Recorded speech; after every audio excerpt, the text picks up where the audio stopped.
Arthur avait installé des caméras cachées dans toute la maison. Il était sûr que la nouvelle nounou, comme toutes les précédentes, finirait par être une imposture, mais les enregistrements lui montrèrent quelque chose de complètement différent. Son fils de 3 ans faisait quelque chose qu'il n'avait jamais imaginé, et cela le dévastait. Arthur Dubois avait 30 ans, et tout ce que l'argent pouvait acheter. Un triplex haussmannien dans le 16e arrondissement de Paris, des voitures de luxe, un compte en banque qui grossissait chaque mois, mais aucune fortune ne pouvait lui rendre ce qu'il avait perdu 8 mois plus tôt. La paix qui s'était envolée lorsque son épouse Claire était décédée dans un accident. Il vivait désormais seul avec Jules, son fils de 3 ans, un enfant aux yeux immenses qui ressemblait chaque jour un peu plus à sa mère. Et cette ressemblance était un poignard dans le cœur d'Arthur chaque matin. « J'ai besoin d'une autre nounou », avait-il dit à son assistante 2 jours auparavant. C'était la 13e en 8 mois. Arthur trouvait toujours des raisons de les renvoyer. Elles arrivaient en retard, utilisées, ne suivaient pas les instructions, ou simplement quelque chose chez elles ne lui inspirait pas confiance. La vérité était plus compliquée. Il ne supportait pas de voir une autre femme prendre soin de son fils. Chaque câlin qu'une nounou donnait à Jules le brisait, parce que ce câlin aurait dû venir de Claire.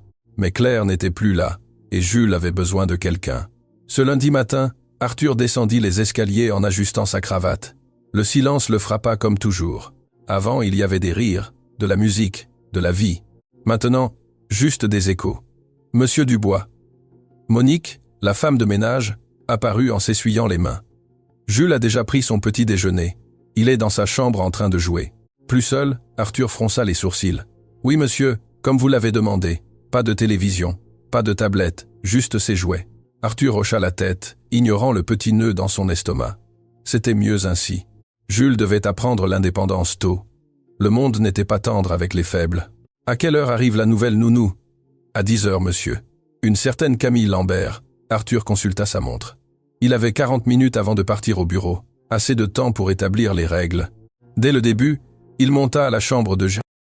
Son fils était sur le tapis, entouré de blocs, construisant quelque chose qui ressemblait à une tour. « Bonjour Jules ». L'enfant leva les yeux. Ses grands yeux noisettes, identiques à ceux de Claire, le regardèrent avec prudence. « Bonjour papa ». Arthur s'assit sur le lit, pas sur le sol à côté de lui. « Aujourd'hui, il y a une nouvelle nounou. Elle s'appelle Camille ». Jules hocha lentement la tête. Il était habitué. Les nounous venaient et repartaient, comme les saisons. « J'ai besoin que tu sois sage. Je suis toujours sage, papa. » Et c'était vrai. Jules était calme presque trop pour ses 3 ans. Il ne faisait pas de caprices, ne pleurait pas, ne demandait rien. Parfois, Arthur se demandait si c'était normal. « Je sais, mon chéri, tu es un bon enfant. » Jules sourit un peu, un petit sourire qui disparut presque aussitôt. Arthur voulut en dire plus, le serrer dans ses bras, lui demander comment il se sentait, s'il s'ennuyait de sa maman, mais les mots restèrent bloqués comme toujours. « Je pars. On se voit ce soir. Au revoir, papa. » Et ainsi, sans plus, Arthur sortit de la chambre, ferma la porte derrière lui et s'appuya contre le mur du couloir, respirant profondément. Pourquoi était-ce si difficile? Pourquoi chaque interaction avec son fils semblait-elle marcher sur des tessons de verre? Il descendit les escaliers et s'apprêtait à sortir lorsque la sonnette retentit. Il était 9h30, une demi-heure en avance. Arthur ouvrit la porte en fronçant les sourcils. L'impatience était une faute grave, mais arriver trop tôt montrait aussi un manque de respect pour son temps. Devant lui se tenait une femme d'environ 29 ans, cheveux châtains attachés, sans maquillage excessif, jean propre et chemise blanche. Elle portait un sac à dos usé. « Bonjour, je suis Camille Lambert. » Sa voix était douce mais ferme. Elle le regardait droit dans les yeux sans baisser le regard. « Vous arrivez en avance. Le rendez-vous était à 10 heures. »« Je sais. Excusez-moi. Le métro est arrivé plus tôt que prévu et je préférais attendre ici plutôt que de tourner dans le quartier. » Au moins, elle était honnête. Arthur ouvrit complètement la porte. « Entrez. » Camille entra, regardant autour d'elle avec une curiosité contenue. Il n'y avait pas d'émerveillement sur son visage en voyant la maison luxueuse, ni d'intimidation, juste une observation tranquille. « Asseyez-vous. » Arthur désigna le canapé. Il s'assit en face d'elle. « Vous avez des références ? » « Oui, monsieur. » Camille sortit une pochette. Arthur examina les papiers. 3 familles. De bons commentaires. Une lettre mentionnait 2 ans de garde d'enfants en bas âge. « Pourquoi avez-vous quitté ce travail ? 2 ans, c'est long. La famille a déménagé en Espagne. Ils m'ont proposé de les suivre. Mais j'ai des responsabilités ici que je ne peux pas abandonner. » Quel genre de responsabilité ? Il y eut une brève pause. Camille garda son calme, mais quelque chose passa dans ses yeux. De la douleur peut-être, ou de l'inquiétude. Je m'occupe de ma mère, elle est malade. Arthur hocha la tête. Cancer? Sclérose en plaques? Je suis désolé de l'apprendre. Merci. Le silence s'installa un instant entre eux. Arthur continua. Mon fils Jules a 3 ans. Il a perdu sa mère il y a 8 mois. C'est un enfant calme, trop calme. Je comprends. Les règles sont simples. Arthur sortit une feuille imprimée. Horaire strict. Pas de bonbons entre les repas. Maximum 1 heure de télévision éducative. Pas de tablette. Activité structurée et surtout professionnalisme. Ce n'est pas votre ami, c'est votre responsabilité. Camille prit la feuille et la lut attentivement. Son expression ne changea pas, mais Arthur vit ses doigts se crisper légèrement autour du papier. « Un problème » demanda-t-il. « Non, monsieur, mais j'ai une question. Allez-y. Puis-je le prendre dans mes bras » La question prit Arthur par surprise. « Quoi, Jules? S'il en a besoin, s'il tombe ou a peur, puis-je le serrer dans mes bras » Ce n'est pas sur la liste. Arthur sentit quelque chose se tendre dans sa poitrine. Pourquoi cette question le dérangeait-elle tant? Je suppose que oui, si c'est nécessaire. Et si ce n'est pas nécessaire, mais qu'il le demande. Pourquoi le demanderait-il si ce n'est pas nécessaire? Camille le regarda directement. Parce que parfois les enfants ont besoin d'affection sans raison, juste parce que ce sont des enfants. Il y avait quelque chose dans sa façon de le dire. Ce n'était pas un défi, mais ce n'était pas non plus une supplication. C'était simplement la vérité dite avec calme. Faites ce que vous jugerez approprié. Arthur répondit avec plus de froideur qu'il ne l'avait voulu. Mais n'oubliez pas, vous êtes ici pour vous en occuper, pas pour remplacer sa mère. Je ne suis pas ici pour remplacer qui que ce soit, monsieur Dubois. Je suis ici pour prendre soin d'un enfant qui a perdu sa maman. Il y a une différence. Arthur serra la mâchoire. Cette femme était directe. Peut-être trop. Mais quelque chose dans son honnêteté était rafraîchissant ou irritant. Il n'était pas sûr. Le salaire est celui que nous avons discuté par téléphone. Payé en espèces, chaque vendredi. Horaire du lundi au vendredi, de 8h à 18h. Week-ends libres. Parfait. Une chose de plus. Arthur se leva. J'ai eu 12 nounous avant vous. Toutes ont promis de suivre les règles. Aucune n'a duré plus d'1 mois. Non par ma faute, mais parce qu'elles n'ont pas fait leur travail correctement. Camille se leva aussi, le regardant dans les yeux. Avec tout le respect que je vous dois, monsieur Dubois, je ne connais pas les circonstances des nounous précédentes, mais ce que je sais, c'est que chaque enfant mérite d'être soigné avec dignité et affection, pas seulement avec des règles. Si c'est un problème pour vous, peut-être que je ne suis pas la bonne personne pour ce travail. Le silence qui suivit fut dense. Arthur n'était pas habitué à ce qu'on lui parle ainsi, surtout pas des employés qui avaient besoin de travailler. Il aurait dû la renvoyer sur le champ avant même qu'elle ne commence. Mais quelque chose l'arrêta. Peut-être était-ce la conviction dans ses yeux. Peut-être était-ce la lassitude de chercher la nounou numéro 14. Ou peut-être, dans un coin enfoui de son cœur, savait-il qu'elle avait raison. Vous êtes engagé. Commencez maintenant. Pour la première fois, Camille sourit. Ce fut un petit sourire, mais authentique. Merci, monsieur Dubois. Monique vous montrera où est tout. Je pars au travail. Je rentre à 19h. Entendu. Arthur prit sa mallette et se dirigea vers la porte, mais avant de sortir, il s'arrêta. Camille. Oui. Jules est tout ce qu'il me reste. S'il lui arrive quelque chose, s'il souffre de quelque manière que ce soit sous votre garde. Il ne lui arrivera rien, interrompit Camille avec fermeté. Vous avez ma parole. Arthur hocha la tête et sortit. Dans la voiture en route vers le bureau, il ne pouvait pas sauter l'image de Camille de la tête. Il y avait quelque chose chez elle qui était différent des autres. Ce n'était pas le désespoir de garder son emploi. Ce n'était ni la peur ni la soumission. C'était de la confiance, comme si elle savait exactement ce qu'elle faisait et n'avait pas besoin de son approbation pour bien le faire. Cela le mettait mal à l'aise, car Arthur Dubois avait besoin de contrôle. Contrôle sur son entreprise, sur sa maison, sur chaque aspect de sa vie que le destin ne lui avait pas arraché. Et cette femme, avec son calme ferme et ses questions directes, menaçait ce contrôle. Il sortit son téléphone et chercha un contact enregistré. Sécurité Alpha. Il y avait déjà pensé, après la 8e nounou. Mais cela lui avait toujours semblé excessif, une invasion de la vie privée inutile. Mais maintenant, avec cette femme dans sa maison, avec son fils, quelque chose dans sa poitrine lui disait qu'il avait besoin de savoir, besoin de voir, besoin d'être sûr. Il composa le numéro. « Bonjour, Sécurité Alpha. En quoi pouvons-nous vous aider ? J'ai besoin d'installer des caméras de sécurité, des caméras discrètes dans toute ma maison. Bien sûr, monsieur. Quand souhaitez-vous que nous venions? Arthur regarda sa montre. Camille venait de commencer. Jules était avec elle en ce moment même. Aujourd'hui, cet après-midi, après 19 heures. Parfait. Adresse. Arthur donna les informations, confirma le devis qu'il remarqua à peine parce que l'argent n'était pas un problème, et raccrocha.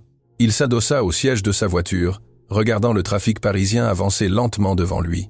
Il n'était pas paranoïaque, c'était une précaution raisonnable. Il avait le droit de savoir ce qui se passait dans sa propre maison avec son propre fils, n'est-ce pas? Mais même en se répétant ces justifications, une petite voix dans sa tête, une voix qui ressemblait étrangement à celle de Claire, chuchotait. Qui essaies-tu de convaincre, Arthur? Toi-même. Il ignora cette voix, comme il avait appris à ignorer tant de choses au cours des 8 derniers mois. À la maison, Camille montait les escaliers en suivant Monique. La chambre de l'enfant est ici. Monique désigna une porte avec une pancarte Jules décorée de dinosaures. C'est un amour d'enfant, silencieux. Il ne cause jamais de problème. Et c'est bien ça? Demanda doucement Camille. Monique la regarda avec surprise. Eh bien sûr, ça rend tout plus facile. Ou peut être que ça rend plus facile de ne pas voir que quelque chose ne va pas. Avant que Monique ne puisse répondre, Camille frappa à la porte de la chambre de Jules. « Jules, c'est Camille. Puis-je entrer ?» Silence. Puis une petite voix. « Oui. » Camille ouvrit la porte et entra. La chambre était parfaite, trop parfaite. Tout était organisé, propre, chaque jouet à sa place. Les murs avec des fresques professionnelles de dinosaures et d'astronautes. Un lit à baldaquin qui semblait sorti d'un magazine, une étagère remplie de livres rangés par taille. Et au milieu de toute cette perfection, assis sur le tapis, se trouvait Jules, un petit enfant, aux yeux immenses et sérieux qui la regardait avec prudence. « Bonjour, Jules. » Camille s'agenouilla à sa hauteur sans trop s'approcher. « Enchanté, je suis Camille et je vais prendre soin de toi. » L'enfant hocha la tête, mais ne dit rien. « Qu'est-ce que tu construis ?»« Une tour. Elle a l'air très haute. À quoi sert-elle » Jules réfléchit un instant. « Pour que ma maman puisse me voir du ciel. » Et à ce moment-là, le cœur de Camille se brisa et se reforma en même temps, car elle comprit tout ce qu'elle avait besoin de savoir sur cet enfant et sur l'homme qui l'avait embauché. Ce ne serait pas un travail facile, mais ce serait nécessaire. Les techniciens arrivèrent à 19h30. Arthur les attendait, nerveux. « Bonsoir, monsieur Dubois. » 3 hommes en uniforme bleu et des boîtes d'équipement. Entrez vite et en silence. « Mon fils dort à l'étage. Entendu. Où voulez-vous les caméras ? » Partout. Arthur montra le plan marqué de cercles rouges. Salon, cuisine, jardin, salle de jeu, couloir, couverture totale, la chambre de l'enfant. Arthur hésita. Franchir cette limite lui semblait mal, mais il pensa à Jules, à tout ce qui pourrait se passer sans qu'il ne le sache, également très discrète. 2 heures plus tard, tout était installé. Des caméras minuscules dans les détecteurs de fumée, les horloges, les coins du plafond, invisibles. Le technicien lui montra le système sur son ordinateur portable. Vous pouvez tout voir en temps réel. Enregistrement de 30 jours, accès depuis un téléphone portable, une tablette, n'importe quel appareil. Arthur observa les 8 petites fenêtres. Salon vide, cuisine sombre, la chambre de Jules où son fils dormait, contrôle absolu. Pourquoi alors ressentait-il ce poids dans l'estomac? Il y a l'audio? Oui, monsieur. Haute définition. Parfait.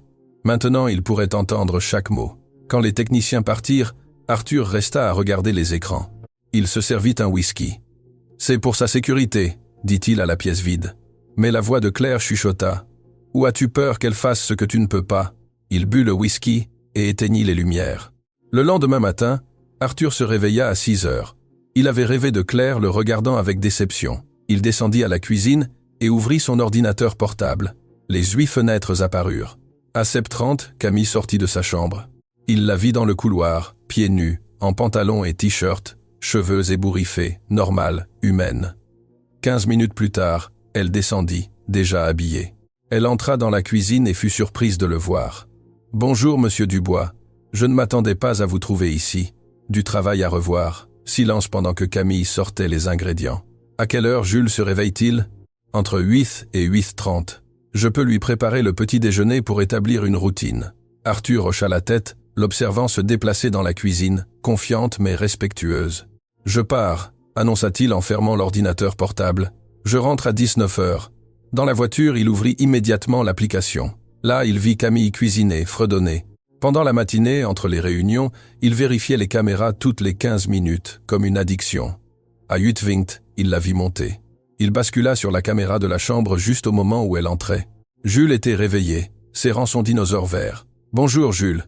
La voix de Camille sonnait chaleureusement à travers l'audio. « Tu as bien dormi ?» L'enfant hocha la tête sans rien dire. « Tu as faim ?» Un autre hochement de tête. « J'ai préparé des œufs brouillés. Tu aimes ça ?» Jules parla enfin. « Ma maman les faisait avec du fromage. » Arthur se tendit. Ça allait arriver. Camille dirait quelque chose d'inapproprié. Elle minimiserait la douleur de Jules, ou pire encore, essaierait de remplacer Claire, mais ce qu'elle dit le surprit. « Tu sais quoi ? Je n'ai aucune idée de la façon dont ta maman les faisait. Mais si tu me dis comment, je peux essayer de les faire pareil. Qu'est-ce que tu en penses ?» Jules la regarda avec ses grands yeux prudents. « Vraiment ? Vraiment ? Toi, tu es l'expert. Moi, je ne suis que la nouvelle cuisinière qui a besoin d'apprendre. » Pour la première fois, Arthur vit son fils sourire. À peine une petite courbe mais réelle. Elle mettait du fromage jaune et le remuait beaucoup. « Parfait. Tu descends avec moi et tu m'aides ? Je peux ? » « Bien sûr, tu fais partie de l'équipe. » Arthur les observa descendre. Camille ne le portait pas et ne lui tenait pas la main. Elle marchait simplement à ses côtés. Dans la cuisine, elle l'assit sur un tabouret haut. « D'accord, chef. Dis-moi quoi faire. » Jules, avec gravité, donna des instructions. « Plus que ça, maman en mettait beaucoup. Tu es exigeant. » Camille plaisanta. « Tu me rappelles mon petit frère. Tu as un petit frère ? J'en avais un. Il a grandi. Maintenant, il a 17 ans. Et ta maman ?» Le sourire de Camille devint mélancolique. Arthur augmenta le volume. « Ma maman est malade. C'est pour ça que je travaille pour l'aider. Elle ne va pas mourir comme ma maman ?» La question directe, brutale dans son innocence, fit qu'Arthur retint sa respiration. Camille s'agenouilla devant Jules, le regardant dans les yeux. « Je ne sais pas, petit. J'espère que non, mais elle est très malade. Et tu es triste ? Parfois, mais je suis aussi reconnaissante pour chaque jour que j'ai avec elle, parce que le temps passé ensemble, même si c'est difficile, est un cadeau. Moi, ma maman me manque tous les jours. Je sais, petit, et c'est normal qu'elle te manque. Tu n'as pas à le cacher. Papa dit que je dois être fort. Et tu l'es. Mais être fort ne signifie pas ne pas la manquer. Ça signifie continuer d'avancer, même si ça fait mal. Ça signifie t'autoriser à ressentir tout ce que tu as besoin de ressentir. » Jules resta pensif, ses yeux brillants de larmes non versées. « Je peux te faire un câlin ?» Arthur vit Camille déglutir, ému. « Bien sûr que oui. » Et son fils, cet enfant qui avait à peine laissé quiconque le toucher depuis des mois, se jeta dans les bras de cette femme qu'il connaissait à peine. Il s'accrocha à elle comme à une bouée de sauvetage au milieu de l'océan. Arthur dut fermer son téléphone portable. Ses mains tremblaient. Il ne pouvait plus regarder parce que ce qu'il voyait n'était pas de la manipulation. Ce n'était pas une nounou essayant de gagner l'enfant avec de fausses promesses. C'était une connexion authentique. Deux personnes qui comprenaient la douleur de l'autre, qui se reconnaissaient dans leur souffrance partagée. Et lui, caché derrière des caméras et des écrans, observant depuis l'ombre, était le seul à rester complètement seul, le seul à refuser de ressentir. Le reste de la journée fut flou. Arthur essayait de se concentrer, mais revenait constamment à son téléphone portable. Il les vit dans le jardin, poursuivant des papillons, déjeunant ensemble pendant que Camille racontait des histoires.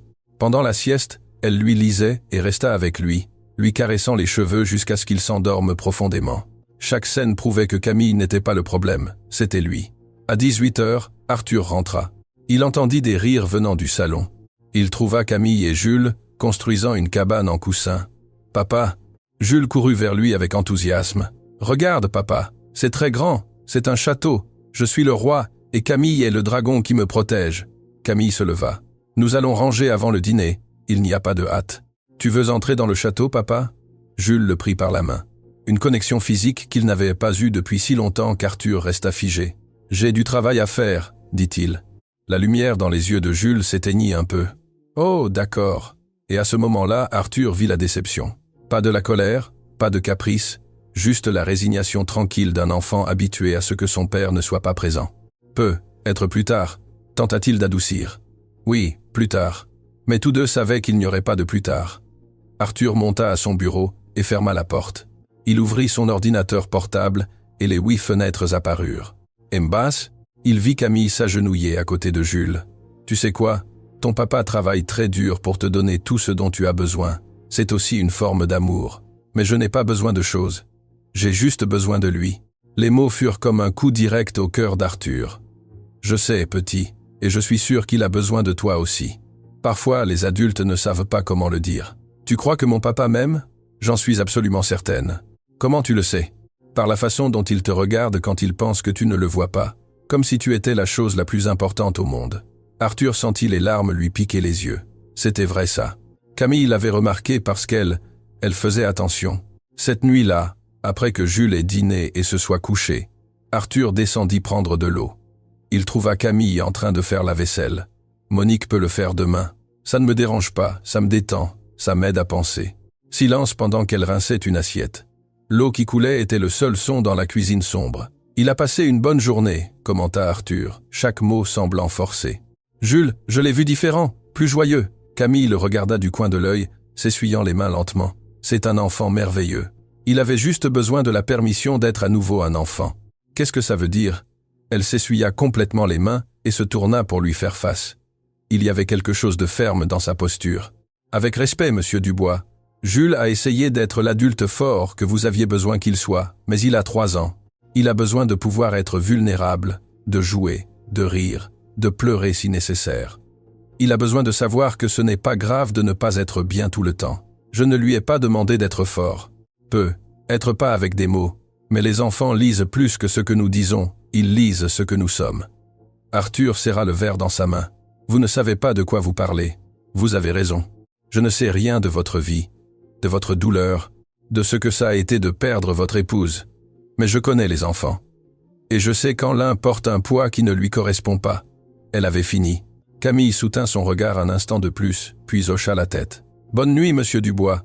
Quand elle monta les escaliers, Arthur resta dans la cuisine sombre avec le verre d'eau oublié dans ses mains. Les mots de Camille résonnaient dans sa tête, inconfortables, vrais. Il monta à son bureau et ouvrit de nouveau les caméras. C'était devenu une obsession. Il avait besoin de voir. Il avait besoin de savoir. Il avait besoin de quoi exactement? Sur l'écran de la chambre de Jules, il vit Camille entrer.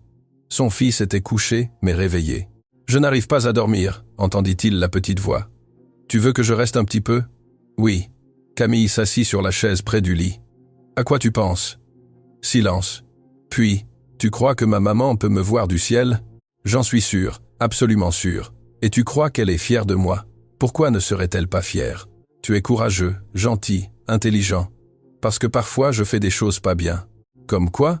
Jules baissa la voix comme s'il confessait un terrible secret. Comme souhaiter qu'une autre personne soit ma maman, parce que ça me manque beaucoup d'en avoir une. Ça me rend méchant? Arthur sentit l'air quitter ses poumons. Le monde s'arrêta. Son fils portait cette culpabilité, ce poids impossible, et il n'en avait aucune idée. Jules, regarde-moi. Camille s'agenouilla près du lit, prenant ses petites mains. Manquer d'une maman n'est jamais une mauvaise chose. Et c'est normal si parfois tu souhaites que quelqu'un remplisse ce vide dans ton cœur. Ta maman comprendrait cela parfaitement. Elle voudrait que tu sois heureux, que tu aies des gens qui t'aiment et prennent soin de toi. Vraiment? Vraiment? L'amour véritable n'est pas jaloux. Il veut seulement le meilleur pour l'autre personne. Alors, ce n'est pas mal que tu me plaises? Camille s'essuya rapidement une larme. Pas du tout. Je me sens honoré. Tu vas rester? Je ne sais pas ce qui se passera dans le futur, mais tant que je serai ici, je te promets que je prendrai soin de toi du mieux que je pourrai. Une vraie promesse? Une vraie promesse? Jules ferma les yeux, tranquille. Finalement, Camille resta là, fredonnant une douce chanson, jusqu'à ce que l'enfant s'endorme. Arthur ferma son ordinateur portable, s'adossa à sa chaise et regarda le plafond. Les caméras lui avaient montré exactement ce qu'il avait besoin de voir, mais ce n'était pas ce à quoi il s'attendait. Il n'avait pas trouvé de négligence, ni de manipulation, ni de danger. Il avait trouvé de l'amour simple, honnête, désintéressé, et il avait trouvé la vérité qu'il évitait depuis 8 mois. Son fils guérissait, mais pas lui, car tandis que Jules apprenait à s'ouvrir de nouveau, à faire confiance, à ressentir, Arthur restait enfermé derrière des murs qu'il avait lui-même construits. Et les caméras, pensa-t-il avec amertume, n'étaient qu'un mur de plus. 3 semaines s'écoulèrent depuis l'installation des caméras. 3 semaines pendant lesquelles Arthur était devenu un fantôme, physiquement présent, absent de ce qui importait. Il rentrait tôt, s'enfermait dans son bureau, révisait les enregistrements. Pendant la journée au bureau, il surveillait constamment les caméras, comme une addiction. Il rentrait tard quand Jules dormait et revoyait tout. « Tu vas bien, Arthur ?» lui demanda son associé Thomas. « Parfaitement, mais ce n'était pas le cas. Il était accro aux écrans qui lui montraient la vie qu'il ne vivait pas, et chaque jour lui montrait la même chose. Camille était authentique, patiente, aimante, Tout ce qu'Arthur ne savait pas être. Un matin, en révisant les enregistrements, il vit quelque chose qui le laissa paralysé.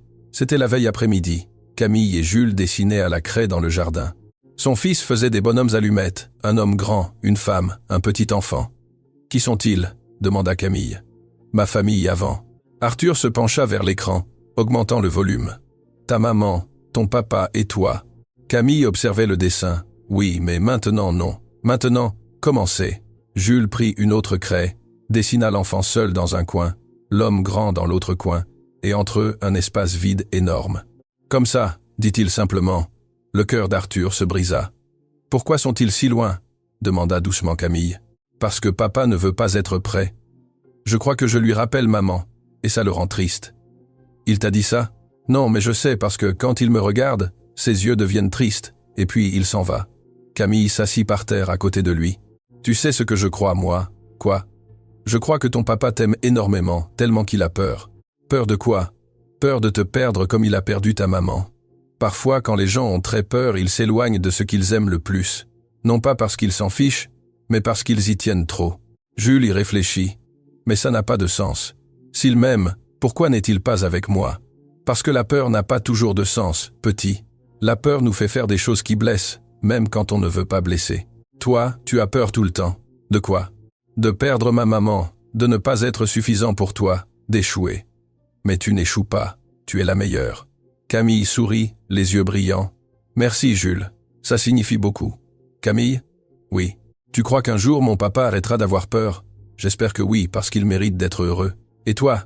Tu mérites d'avoir un papa qui est présent, non seulement dans la maison, mais ici. » Elle toucha la poitrine de Jules au niveau de son cœur, là où ça compte vraiment. Arthur mit la vidéo en pause. Les mots de son fils le hantaient. « Je lui rappelle, maman. » C'est ce que pensait Jules, qu'il s'éloignait parce que son fils lui rappelait Claire.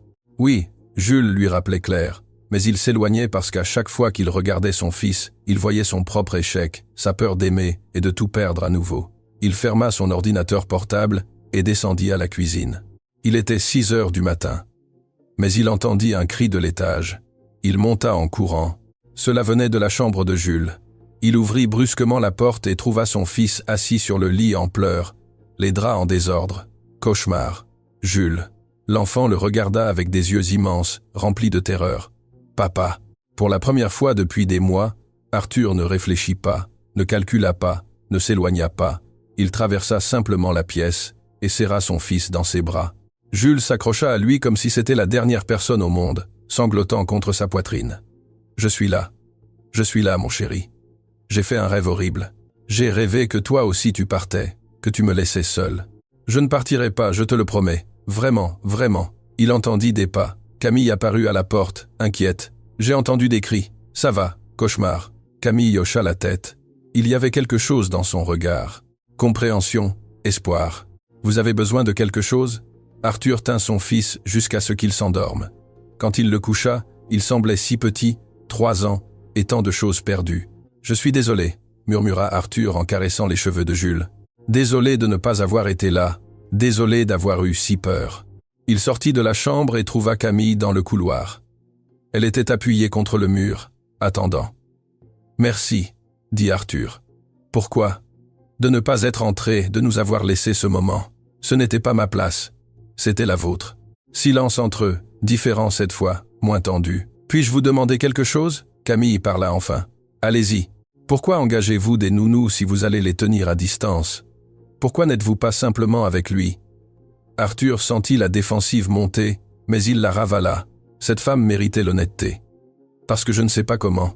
Claire était l'experte pour être mère. Moi, je n'étais que le pourvoyeur, celui qui travaillait, celui qui payait les factures. Et maintenant, elle n'est plus là, et Jules a besoin de moi, mais je ne sais pas quoi faire. Je ne sais pas comment être ce dont il a besoin. » « Vous savez ce dont il a besoin ? Quoi ? De vous. Juste ça. Il n'a pas besoin de perfection. Il a besoin de présence. Je viens d'être présent et je ne sais même pas si je l'ai bien fait. Vous l'avez serré dans vos bras quand il avait peur. C'est tout ce dont il avait besoin. Et vous l'avez bien fait. » Arthur sentit quelque chose se relâcher dans sa poitrine. « Comment faites-vous pour que ça paraisse si simple ? Parce que c'est simple. L'amour n'est pas compliqué. C'est nous qui le compliquons avec nos peurs. 2 semaines de plus s'écoulèrent. Arthur continuait de regarder les caméras, Mais quelque chose avait changé. Il ne cherchait plus la négligence. Il cherchait maintenant à apprendre, et lentement, il commença à changer. Il rentrait plus tôt, dînait avec Jules, lui lisait des histoires. Sa voix était raide, mais Jules le regardait comme si c'était le plus beau des cadeaux. Un après-midi, en révisant les enregistrements, il vit une conversation qui le fit s'arrêter. Jules aidait Camille à plier le linge propre. Une activité simple, domestique. « Camille, je peux te demander quelque chose ?»« Toujours. Pourquoi tu es si gentille avec moi ?» Elle arrêta de plier et le regarda. « Pourquoi je ne serais pas gentille avec toi ?» Parce que les autres nounous étaient gentils au début, mais après elle se lassait. Elle disait que j'étais trop silencieux, trop sérieux, trop ennuyeux. Arthur sentit la rage monter. Quel genre de personne disait ça à un enfant de 3 ans? « Jules, regarde-moi !» Camille s'agenouilla devant lui. « Tu n'es pas ennuyeux, tu es réfléchi, observateur, intelligent. Et être silencieux n'est pas une mauvaise chose. Cela signifie que quand tu parles, tes mots ont du poids. Tu penses vraiment ça? » « Vraiment. Tu sais quoi d'autre je pense? Quoi? Que toute personne qui ne voit pas à quel point tu es spécial ne mérite pas d'être près de toi. » Jules sourit. Ce petit sourire qui apparaissait plus souvent ces derniers temps. « Camille.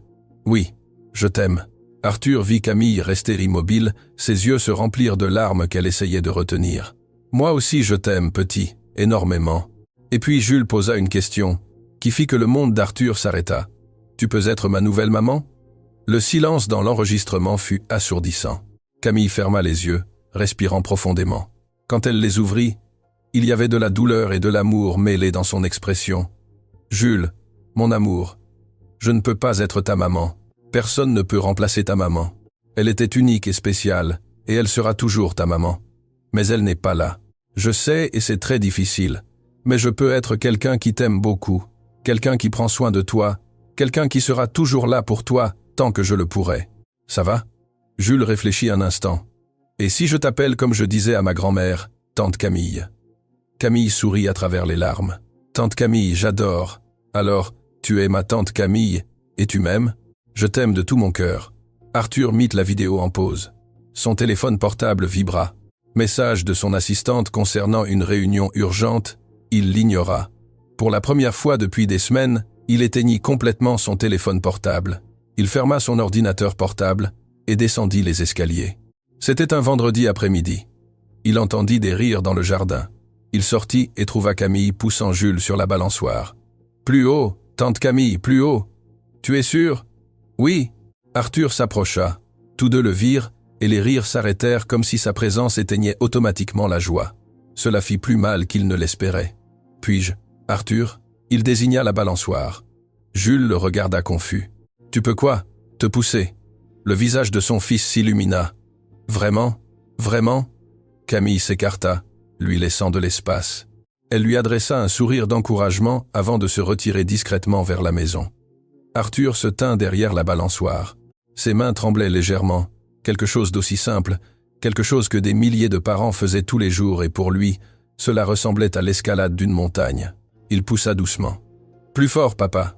Il poussa plus fort et entendit quelque chose qu'il n'avait pas entendu depuis des mois. Son fils riant, vraiment, complètement, sans réserve. Plus, plus. Arthur poussa plus fort, et tandis qu'il voyait son fils voler en avant et revenir, en avant et revenir, quelque chose en lui commença à guérir. Pas complètement. Les blessures étaient trop profondes pour cela. Mais une fissure commença à apparaître dans l'armure, un rayon de lumière entrant dans l'obscurité. Après 15 minutes, Jules descendit de la balançoire et courut vers lui. « Papa, on peut faire ça plus souvent? J'aimerais beaucoup. »« Vraiment? Vraiment ?» Jules le serra fort, confiant, comme s'il croyait enfin que son père n'allait pas disparaître.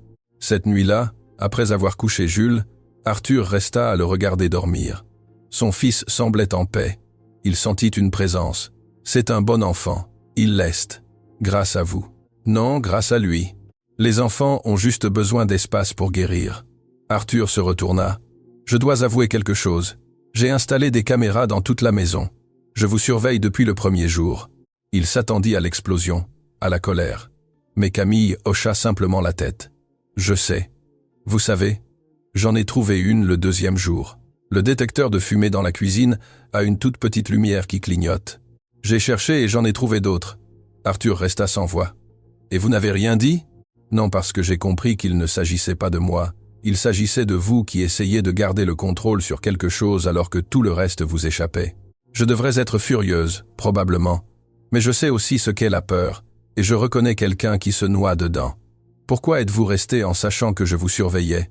Parce que Jules avait besoin de moi. Et honnêtement, je pense que vous aussi. Arthur sentit les larmes lui piquer les yeux. Il n'avait pas pleuré depuis les funérailles. Il s'était promis de ne plus jamais le faire. Mais maintenant, debout dans le couloir sombre avec cette femme qu'il avait vue dans son pire moment et ne l'avait pas jugée, les larmes commencèrent à couler. Je ne sais pas comment arranger ça. Je ne sais pas comment être père sans Claire. Vous n'avez pas à tout arranger en une seule fois.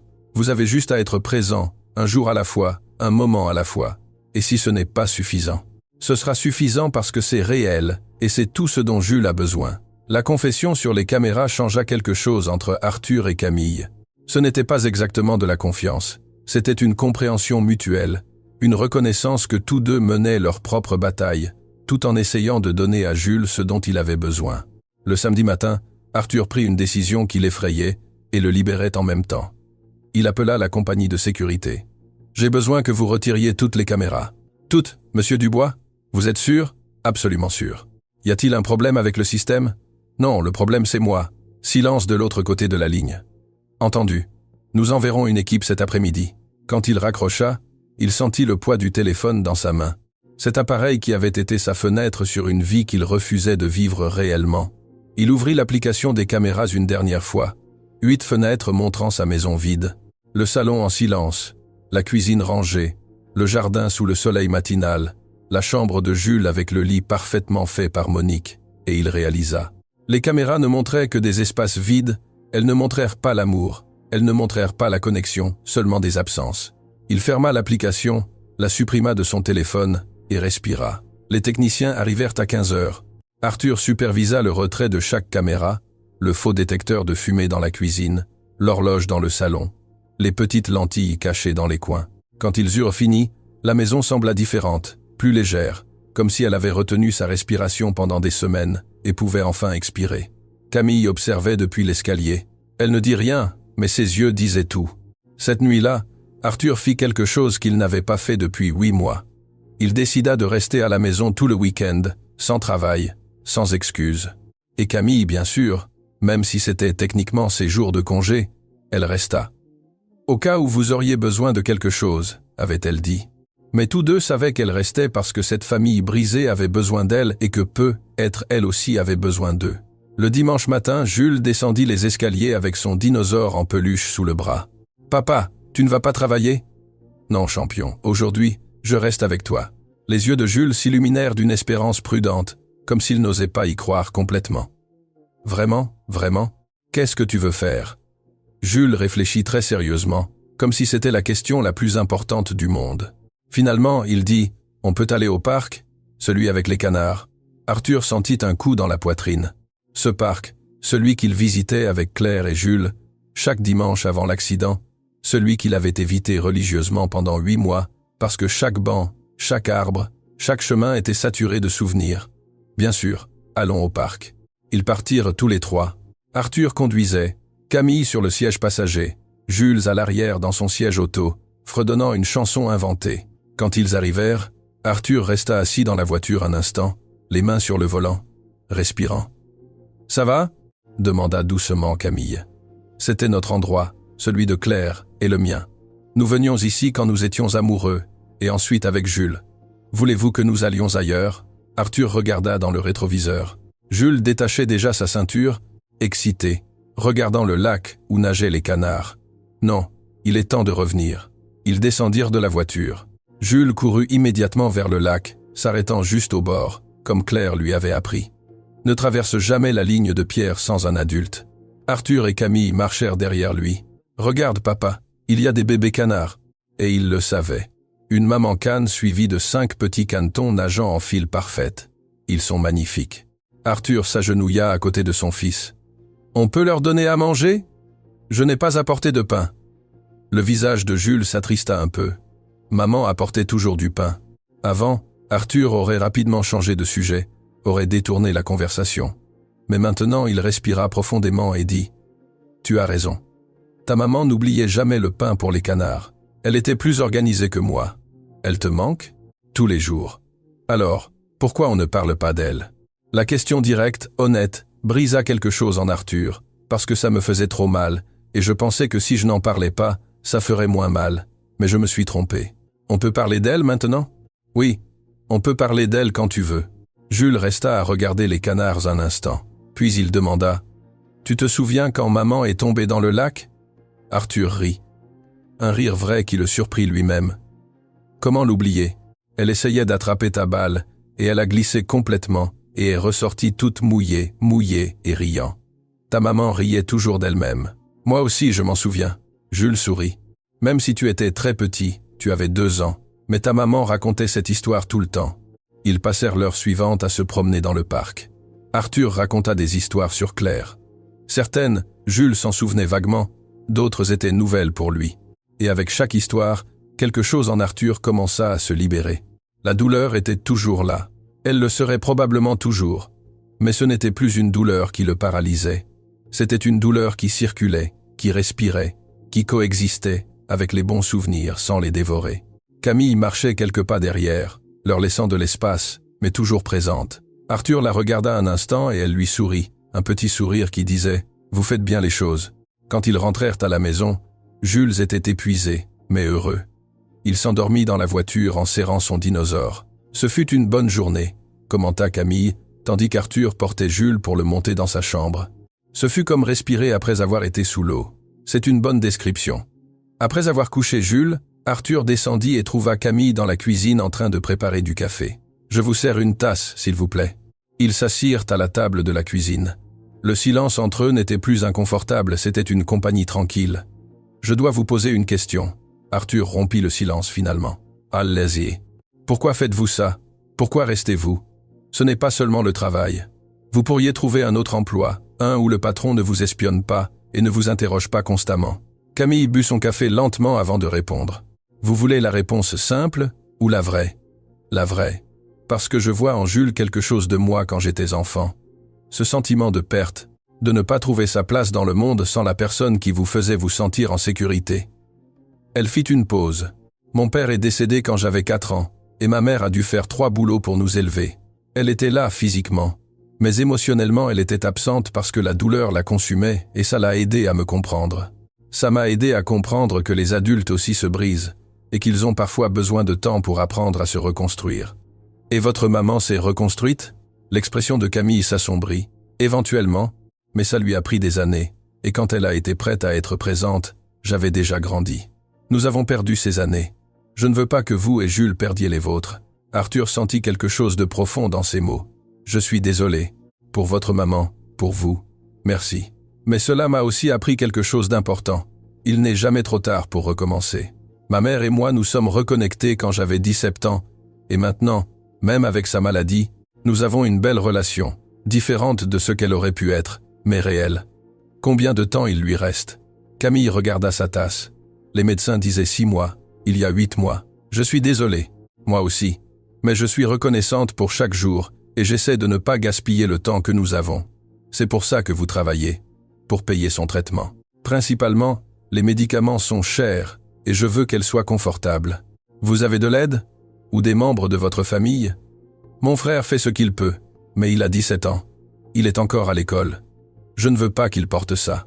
Arthur pensa à son propre compte en banque, à l'argent qu'il avait, mais qui n'avait jamais comblé le vide dans sa poitrine.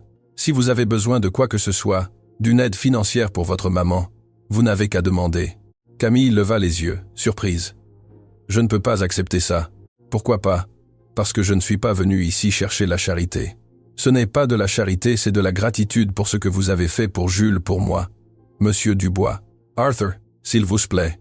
Je crois qu'après tout, vous pouvez m'appeler Arthur. Un petit sourire. Arthur, j'apprécie l'offre, vraiment, mais je préfère gagner les choses. Vous le faites, croyez-moi. Cette nuit-là, Arthur ne put dormir.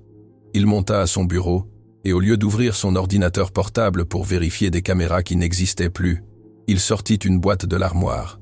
La boîte de Claire, il ne l'avait pas ouverte depuis les funérailles. À l'intérieur, il y avait des photos, des lettres, de petits objets qu'elle avait gardés. Un billet de cinéma de leur premier rendez-vous, une serviette du restaurant où il l'avait demandé en mariage, Le test de grossesse positif de quand ils avaient su que Jules arrivait. Arthur sortit chaque objet avec soin, comme s'ils étaient des fragments de cristal qui pourraient se briser s'il les touchait avec trop de force. Il y avait une lettre scellée avec son nom écrit de la main de Claire. Le sang se glaça dans ses veines. Il ne se souvenait pas de cette lettre. Il l'ouvrit d'une main tremblante. « Mon amour, commençait-elle, si tu lis ceci, cela signifie qu'il m'est arrivé quelque chose, et je sais que tu es anéanti. Je te connais. Je sais que ton premier instinct sera de te refermer, de te protéger, de construire des murs si hauts que personne ne pourra plus jamais te blesser. Mais s'il te plaît, ne fais pas ça. Jules a besoin de toi. Il a besoin de l'homme que j'ai connu. L'homme qui rit quand il se brûle en faisant des crêpes. L'homme qui pleure devant les films, même s'il prétend le contraire. L'homme qui aime si profondément qu'il en a peur. Ne laisse pas la peur te voler notre fils. Ne la laisse pas te voler ta vie. Et Arthur, si jamais tu rencontres quelqu'un d'autre, quelqu'un qui te fasse sourire ou qui fasse sourire Jules, ne te sens pas coupable. Je veux que vous soyez heureux tous les deux. C'est ma seule demande. Vis, s'il te plaît, vis vraiment. Je t'aime, je t'aimerai toujours. Claire. Les larmes tombaient sur le papier, effaçant quelques mots, mais Arthur les avait déjà lus, déjà absorbés. Claire savait, elle a toujours su exactement qui il était, et l'a aimé quand même. Et dans sa dernière lettre, elle ne lui demandait pas de se souvenir d'elle avec douleur, elle lui demandait de vivre. Il pleura pendant des heures. Il pleura pour Claire, pour Jules, pour tout le temps perdu, pour la peur qui avait régi sa vie. Quand il se calma finalement, il sentit quelque chose de différent, de plus léger, comme s'il avait porté un sac à dos rempli de pierres. Et finalement quelqu'un lui avait donné la permission de le lâcher. Il descendit les escaliers. Il était presque 4 heures du matin. Il alla dans la chambre de Jules et entra en silence. Son fils dormait profondément, entouré de dinosaures en peluche et de draps en désordre. Arthur s'assit sur la chaise près du lit, la même où Camille s'asseyait tant de nuits. « Je te promets quelque chose », murmura-t-il dans l'obscurité. « Je serai là, vraiment, pas seulement dans la maison, mais là avec toi. J'apprendrai à être le papa que tu mérites, et je laisserai l'amour être plus grand que la peur. » Jules bougea dans ses rêves, marmonnant quelque chose d'inintelligible. Arthur tendit la main et caressa tendrement ses cheveux. « Ta maman t'aimait tellement, et moi aussi je t'aime. Je l'ai toujours fait.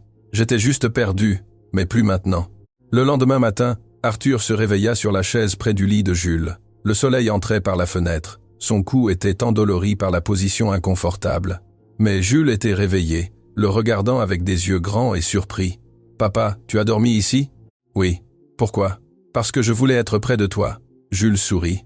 Ce sourire complet, sans réserve, qu'Arthur n'avait pas vu depuis des mois, et il se jeta dans ses bras. « Je t'aime, papa. Moi aussi je t'aime, champion, plus que les mots ne peuvent le dire. » Ils descendirent ensemble pour le petit déjeuner. Camille était déjà dans la cuisine à préparer du café. « Bonjour. » Elle sourit en les voyant entrer main dans la main. « Bonjour. » Arthur répondit. Et pour la première fois depuis 8 mois, il le sentit vraiment. C'était une bonne journée, un nouveau départ. « Qu'est-ce que tu veux prendre pour le petit déjeuner ?» demanda-t-il à Jules. « Des crêpes, celles que maman faisait. » Arthur regarda Camille. Elle hocha la tête avec un encouragement silencieux. « On va essayer ensemble, toi et moi. Qu'est-ce que tu en penses ?» Oui, ce fut un beau désastre. Ils brûlèrent les 3 premières, la 4e resta crue au milieu, mais la 5e fut presque parfaite. « On a réussi, papa, on a réussi !» Et tandis que Jules mangeait sa crêpe imparfaite, avec un bonheur pur, Arthur regarda Camille par-dessus la table. « Merci », articula-t-il en silence. Elle hocha la tête. De rien. Mais tous deux savaient que c'était plus que cela. C'était une reconnaissance car parfois les gens ont besoin de miroirs qui leur montrent qui ils peuvent être, pas seulement qui ils sont. Et Camille avait été ce miroir. Maintenant, c'était à Arthur de regarder son reflet et de choisir de devenir l'homme qu'il voulait être. 6 semaines s'écoulèrent depuis qu'Arthur avait retiré les caméras. 6 semaines, à apprendre à être père. Ce ne fut pas facile. Il y eut des jours où tout coulait et des jours où la peur essayait de l'entraîner vers d'anciens schémas, mais chaque fois qu'il ressentait l'envie de s'éloigner, il se souvenait de la lettre de Claire. « Ne laisse pas la peur te voler notre fils. » Un vendredi après-midi, Arthur rentra tôt. Il avait annulé une réunion pour être là pour l'anniversaire de Jules le lendemain. Il y a des mois, cela aurait été impensable. Maintenant, il comprenait que le travail serait là demain. L'enfance de son fils, non. Il entra dans la maison et entendit des voix dans le salon. Camille aidait Jules avec quelque chose. « Ah oui. Très bien. Maintenant plie par ici. Ça a l'air bien, tante Camille. Ça a l'air parfait. » Arthur entra et trouva son fils entouré de papiers colorés, de ciseaux de sécurité et de colle. Il fabriquait quelque chose qui ressemblait à une carte. « Papa, tu es rentré tôt. Je t'ai dit que je le ferais. » Arthur s'agenouilla à côté de lui. « Qu'est-ce que tu fais ?» Jules couvrit rapidement son projet avec ses mains. « C'est une surprise. Pour demain. »« Ah. Alors, je ne dois pas regarder. »« Non, tu dois attendre jusqu'à ma fête. » Arthur sourit. Voir son fils aussi excité, aussi vivant, était un cadeau qu'il ne prendrait jamais pour acquis. Cette nuit-là, pendant que Jules dormait, Arthur et Camille pliaient des serviettes pour la fête. « Vous êtes nerveux ?» demanda Arthur à Camille. « Pour la fête ? Pour tout. Première fois depuis la mort de Claire. Oui, mais aussi excité. Vous resterez demain ? Vous voulez que je reste ? Nous le voulons tous les deux. Vous faites partie de nous. » Camille sourit, mais avec de la tristesse dans les yeux. « Qu'est-ce qui se passe ?» demanda Arthur. « Rien. Je pensais juste à ma maman. J'aurais aimé qu'elle puisse rencontrer Jules. Comment va-t-elle ? Chaque jour plus faible. Les médecins disent peu. Être un mois. Peu. Être moins. Vous passez suffisamment de temps avec elle ? Tout ce que je peux. Je vais la voir chaque soir après avoir couché Jules. Mon frère reste pendant la journée pendant que je suis ici. » Arthur sentit un poids dans la poitrine. « Camille, si vous avez besoin de prendre du temps. Non, être ici m'aide. Voir Jules grandir, vous voir vous reconnecter me donne de l'espoir. Ça me rappelle qu'après la perte, la vie peut continuer. Elle peut être belle à nouveau. » Le lendemain, la maison se remplit de couleurs, de ballons et d'enfants. Arthur avait tout préparé. Un clown, une piñata en forme de dinosaure, de la nourriture en abondance. Jules était rayonnant, courant, riant sans arrêt. « Papa, viens jouer. » Et Arthur y alla, s'assit avec les enfants, joua à cache-cache, se tâcha de gâteau, parce qu'il comprenait enfin que la vie était dans ces moments, dans le rire de son fils, dans le fait d'être complètement présent. Quand vint le moment du gâteau, tous chantèrent. Jules souffla les bougies avec force, fermant les yeux pour faire son vœu. « Qu'as-tu demandé ?» demanda un de ses amis. « Je ne peux pas le dire. Si je le dis, ça ne se réalisera pas. » Après, tandis que les invités partaient, Jules chercha son projet secret, la carte qu'il avait faite avec tant de soin. « Papa, ferme les yeux. » Arthur obéit, sentant l'anticipation dans la voix de son fils. « Maintenant, ouvre-les. » Dans ses mains, Jules tenait une carte faite à la main. Sur la couverture, il avait dessiné 3 figures. Un homme grand, un enfant et une femme. Mais cette fois, ils n'étaient pas séparés par des espaces vides. Ils étaient ensemble se tenant la main avec un soleil jaune brillant au-dessus. « C'est notre famille », expliqua Jules avec fierté. « Toi, moi et tante Camille. » Arthur sentit un nœud dans la gorge. « Elle est magnifique, mon chéri. Ouvre-la. » À l'intérieur, avec des lettres tordues écrites de la main d'un enfant de 4 ans, il était écrit « Merci de revenir, papa. Je t'aime. » Les larmes coulèrent sur le visage d'Arthur sans qu'il puisse les arrêter. « Tu es triste ?» demanda Jules inquiet. « Non, champion, je suis heureux. Tellement heureux que mon cœur ne tient plus dans ma poitrine. » Jules le serra fort. « Moi aussi je suis heureux. » Cette nuit-là, après que tout le monde soit parti et que Jules soit enfin tombé d'épuisement dans son lit, fatigué mais heureux, Arthur le regarda dormir. Camille apparut à la porte. « Ce fut une journée parfaite. Grâce à vous. »« Non, grâce à vous. Vous avez rendu tout cela possible. Mais vous m'avez montré comment. Si vous n'étiez pas arrivé quand vous êtes arrivé. Mais je suis arrivé et vous avez eu le courage de changer. Ce n'est pas rien, Arthur. Quelque chose dans l'air changea. Une électricité subtile. » Arthur se leva et marcha vers elle. « Camille, je dois vous dire quelque chose. Pendant ces semaines, vous êtes devenue une partie de notre famille, et je commence à ressentir des choses que je ne devrais pas ressentir. » Camille fit un pas en arrière. « Arthur, je sais, c'est compliqué. Être bientôt. Mais Claire m'a laissé une lettre me disant que si je rencontrais quelqu'un qui me faisait sourire, de ne pas me sentir coupable, qu'elle voulait que je sois heureux. Je ne sais pas quoi dire. Vous n'avez rien à dire. J'avais juste besoin que vous le sachiez, parce que quand je suis avec vous, quand je vois comment vous aimez mon fils, comment vous m'avez aidé à me retrouver, je ressens quelque chose que je pensais ne plus jamais ressentir. » Camille avait les larmes aux yeux. « Moi aussi je ressens quelque chose, mais c'est compliqué. Je sais. Et ma maman. Je sais. Et je ne demande pas de réponse. Je voulais juste que vous sachiez que quand vous serez prête, si jamais vous êtes prête, je serai là. » Elle hocha la tête en s'essuyant les larmes. « J'ai besoin de temps. Tout le temps dont vous aurez besoin. » Camille sortit de la pièce, laissant Arthur le cœur exposé et vulnérable, mais il ne le regrettait pas parce que Claire avait raison. La vie était faite pour être vécue pleinement, avec tous les risques et toutes les possibilités de douleur que cela impliquait. 2 semaines plus tard, à l'aube d'un mardi, le téléphone de Camille sonna. Arthur entendit ses pas pressés, sa voix brisée parlant à quelqu'un. Il descendit et la trouva dans le salon, le téléphone à la main, en pleurs. « Qu'est-ce qui s'est passé? Ma maman est partie il y a 1 heure. Mon frère m'a appelé, mais je… » Sa voix se brisa complètement. « Je ne suis pas arrivé à temps pour lui dire au revoir. » Arthur la serra dans ses bras sans réfléchir et elle s'effondra dans ses bras. « Je suis désolé, je suis vraiment désolé. Je me suis endormi.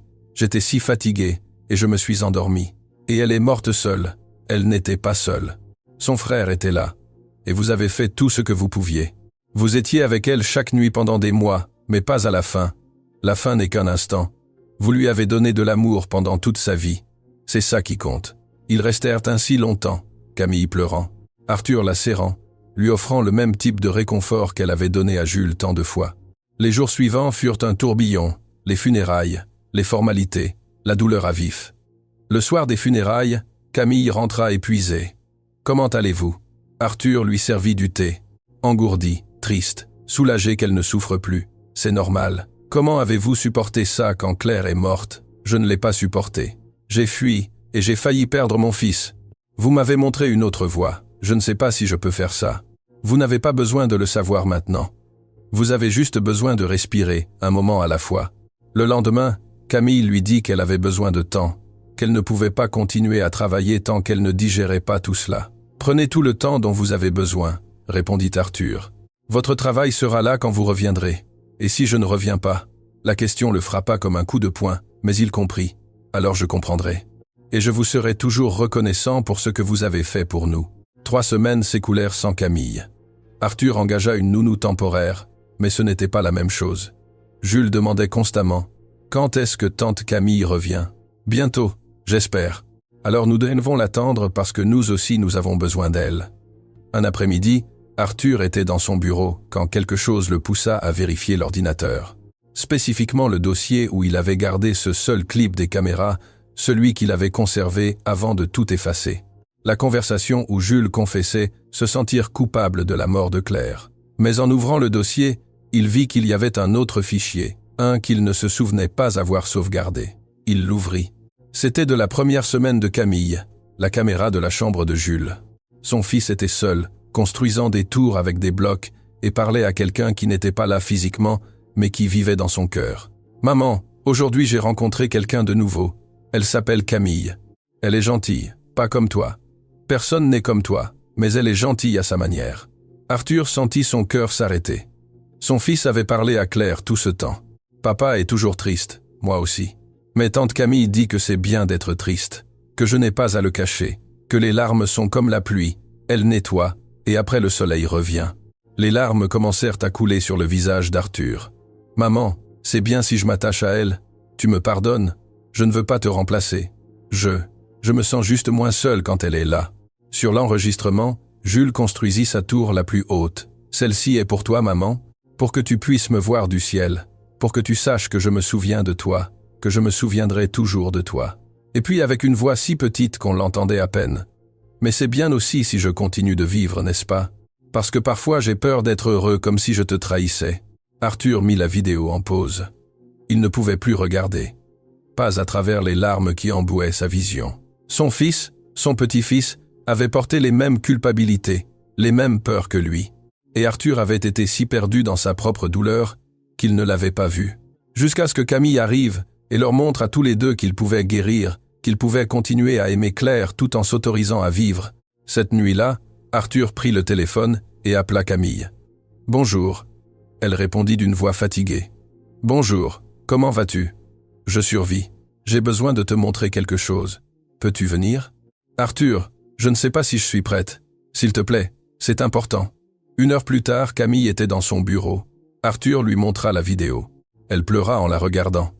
Quand elle eut fini, elle s'essuya les larmes. « Cet enfant a un cœur si pur, comme toi.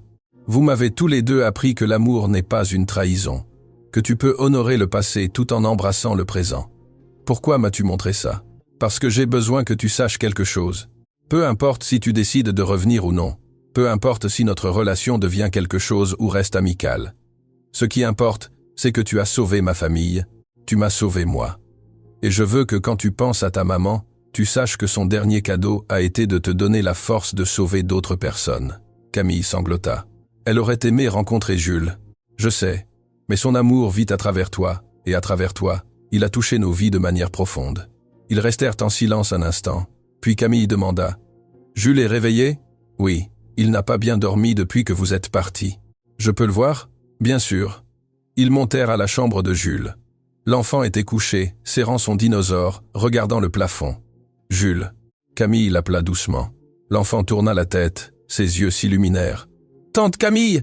Il se jeta dans ses bras et elle le serra fort. « Tu m'as manqué !» sanglota Jules. « Toi aussi tu m'as manqué. Tu vas rester ?» Camille regarda Arthur par-dessus la tête de Jules.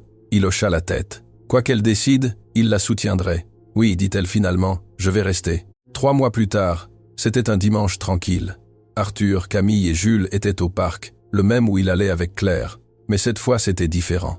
Il n'y avait pas de fantômes, seulement des souvenirs chaleureux coexistant avec de nouveaux moments. Jules courait devant, poursuivant des papillons. « Il est heureux », Camille observa. « Il leste. Grâce à toi, grâce à nous tous, ce n'a pas été l'œuvre d'une seule personne. » Arthur prit sa main. Elle ne la retira pas. « Tu sais ce que j'ai appris de tout ça ?»« Quoi ?»« Que l'amour n'est pas fini. Il ne s'épuise pas. Il ne se divise pas. Il se multiplie. Aimer quelqu'un de nouveau ne signifie pas moins aimer celui qui est parti. Cela signifie que le cœur a appris à s'étendre. Claire était sage. Elle te connaissait bien. Elle nous connaissait tous les deux. Et je crois qu'elle aurait approuvé cela, quoi que cela devienne. Et qu'est-ce que c'est? Je ne sais pas. Mais je veux le découvrir avec toi, sans hâte, sans pression, juste honnêtement, un jour à la fois. Camille sourit, un sourire qui illuminait ses yeux encore marqués par le deuil. J'aime ça, j'aime beaucoup ça. Jules revint en courant, les joues rouges d'activité et les yeux brillants. Papa, tante Camille, regardez, j'ai trouvé une plume bleue. Il la tenait des 2 mains comme si c'était le trésor le plus précieux et le plus fragile du monde. Elle est magnifique.